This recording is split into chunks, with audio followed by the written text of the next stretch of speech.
Hello friends, it's Cassie and welcome back for another video. Today we are going to be playing with the Lighthouse die from Trinity Stamps, and we're also going to be using the layered Peninsula stencil. These two go together beautifully, and I'm going to show you a fun way to use it. And then we're also going to be using an easy light because it's a lighthouse and it just screams to play with those easy lights.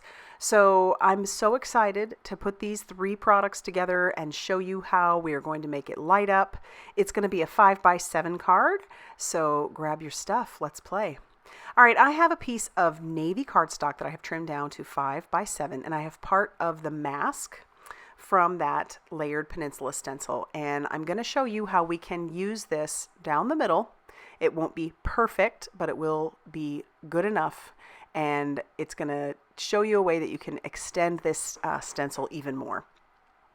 All right, so I've got this tacked down onto my Tonic platform. I have some broken china distress ink or distress oxide, because that layers beautifully on top of that dark cardstock. And then I'm just going to peel everything away. Notice I did use a mask of some tape on the one side. I'm going to clean off this mask just a little bit.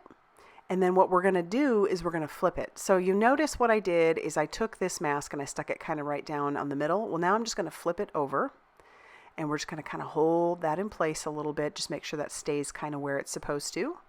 And then we'll take the stencil and put it right over the top, lining up the waves that we just did. Put that down ever so carefully. Put down some magnets along with that tape, and then we'll use that broken china again. And then we'll just do the rest of the waves. We've masked off where our little cliff is going to be.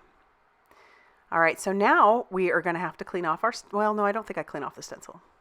I don't. And so what we're going to do is take that part of the stencil, which is the cliff part, and we're going to tack it down. So it's a two-part stencil as far as the cliff goes.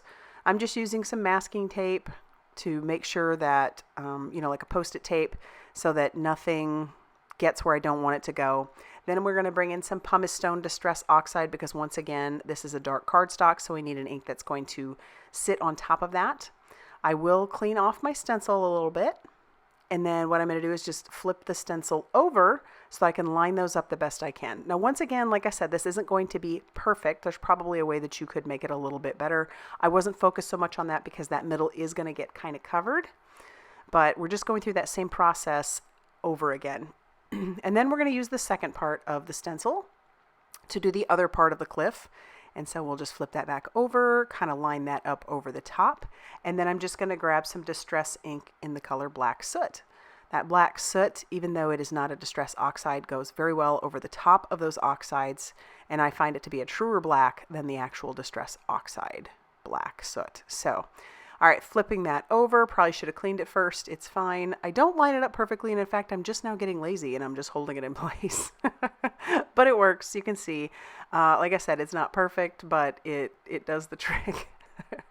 And like I said, we're also going to kind of cover that middle anyway, so I'm not really worried about whether or not that looks perfect. I want this to be a night sky because, like I said, it's navy blue, so I have my Trinity gold palette. Now, the gold palette that's in the store is a little bit different than this one. It's a little bit smaller. I'll have it linked down below. It doesn't look exactly like what I have. I have the older version. But look at that. We have this beautiful background, night sky, all ready for our lighthouse, which I've cut out of some white cardstock. So I cut out all of the pieces, and then I put all of the small pieces back in place and just tacked those into the white cardstock using some of that Post-it tape. I'm going to kind of mask off on my lighthouse, and we're going to Copic color. This mask is not going to do a perfect job, because keep in mind, these are alcohol inks. They bleed through a lot of stuff. They're going to bleed through this paper. It's not going to be super bad, but you're going to notice it. It really does not bother me, and I will show you a way to fix it. But I'm just going through with my three colors. I had the R24, R29, and R89. Then I work backwards with the R29, back again with the R24. And you'll notice I don't go all the way to the edge with those darker colors. That gives the illusion that this is a rounded image. So it gives it a little bit more dimension when you do it that way. So you saw when I pulled that tape away that yes, there was some bleed through. Again, not worried about it. I'll show you a way that you can sort of fix it, but perfection is not what I was going for here. All right, same process for all of these parts that I'm going to color red. I'm just going back and forth with those colors that I already showed you. And then we'll move our mask away. You'll see that it bled a little bit. And then we'll do our last bit that we want red the same way that we did the other two. And yeah, if I were smart, I'd probably just get newer tape, but I'm just not worried about it because, like I said, we can mostly fix it. All right, same process. Lots of flicking motions because that also helps in the blending process. And then I'll pull those away, and I do want to have a little bit of some white or a gray, I guess. So I brought in a C1 Copic, and I'm just going to do the same process on all the white areas, and I'm not going to add another color to it, just that C1. I thought that was plenty. So here I'm bringing in a white Sakura 8 number 8 gel pen. This is just going to kind of cover up those areas a little bit. Again, it's not perfect. If a person were to look really closely, they'd see it, but it's good enough for me. This is a handmade card, folks, and so I'm okay with it looking a little bit handmade.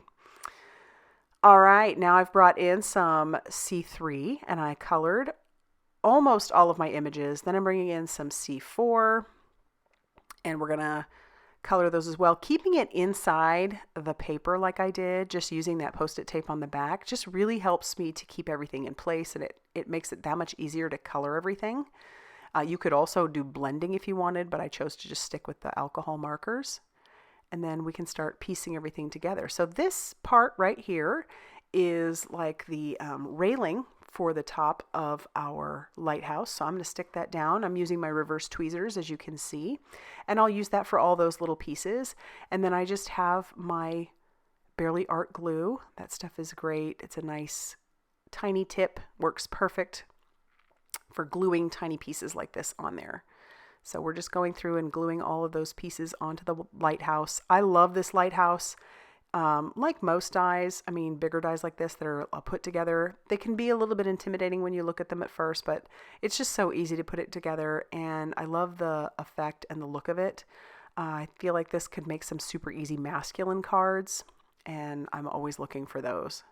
So we put our bottom piece on, and do you notice the texture on that one? That looks like a cobblestone. It's really cool.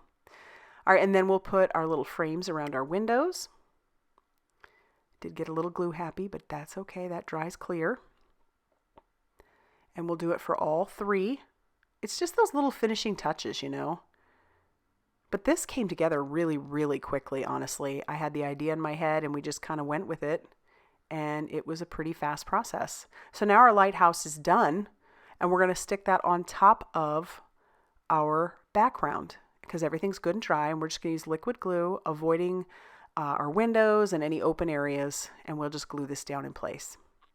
And then our next step, because I want this to be a light up, is to poke holes where I want my lights, and that's going to be through those windows. So I'm just poking holes, just making sure that I have a nice hole behind those. And then when I'm happy with that, we're going to take a piece of vellum, and we're just going to glue that behind. That's on the back. And the reason I'm doing that is mostly because those holes are a little bit bigger, and I do want there to be a little bit of filter, I suppose is what I'm thinking, just to soften the light, and it'll spread that light out a little bit more by using that vellum. All right, so now we're going to pull out our Easy Light, and I have 2 left in this pack. So I'll pull out my battery, and then I'll break apart my Easy Light. Save this for another card, which will probably happen soon because I just make cards with these all the time. I'm obsessed, and everybody who gets them is obsessed too. So it's fun. All right, so here we go. We have our mechanism. We just take our battery, follow the directions. The plus goes with the plus. Put that inside, check and make sure everything's working, and you're done. You're done with putting it together. And then the next step is just to put your lights where you want them. So I hold them in place with washi tape. I just make sure that my light is facing forward and it is right on the hole. And then I put that washi tape right up against the light. So I do that for all 3 of my lights. I'm not so worried about where my push button is going to be right now. We can figure that out later. The lights are really the most important part. So now that those are all in place, we'll flip it over and make sure everything's working and you can see them. And you can. So now I'll kind of get the idea of where I want the lights. I end up screwing up a little bit, and by screwing up I mean I should have just trimmed down my cardstock, but I can do it after and you'll see me do this. So I'm just pulling out more washi tape and just sticking this down in place. And I did even go so far as to glue down my mechanism, but here I was like, oh, I wanted there to be a little bit of a white border, and I had cut this to be exactly 5 by 7. So I'm just going to cut off about 1/8 of an inch on all 4 sides. I'm not measuring perfectly, I'm just kind of eyeballing it. And then once I get all 4 of those, as long as I avoid the wires, I don't cut any wires, we're good. And I didn't, so there you go. Now I can put down my mechanism a little bit better, and because I used washi tape, everything can just be moved as needed. So we'll peel that back, pull those wires back under, and yeah, it looks like a hot mess back there, but that is okay. It doesn't have to look good back there.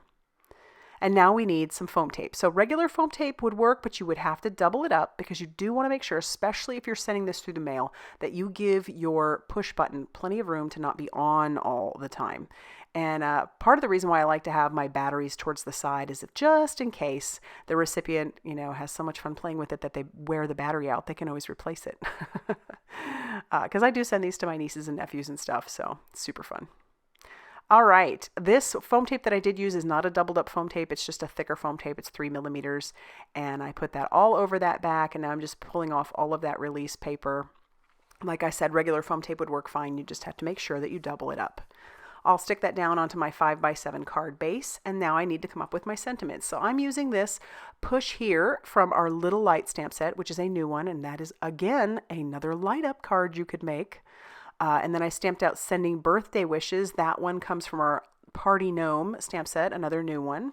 And then I stamped everything using some VersaFine Clair Nocturne ink, cut down my Sending Birthday Wishes, and then I just have a little 1/2 inch circle punch. I'm going to punch that out that says Press Here.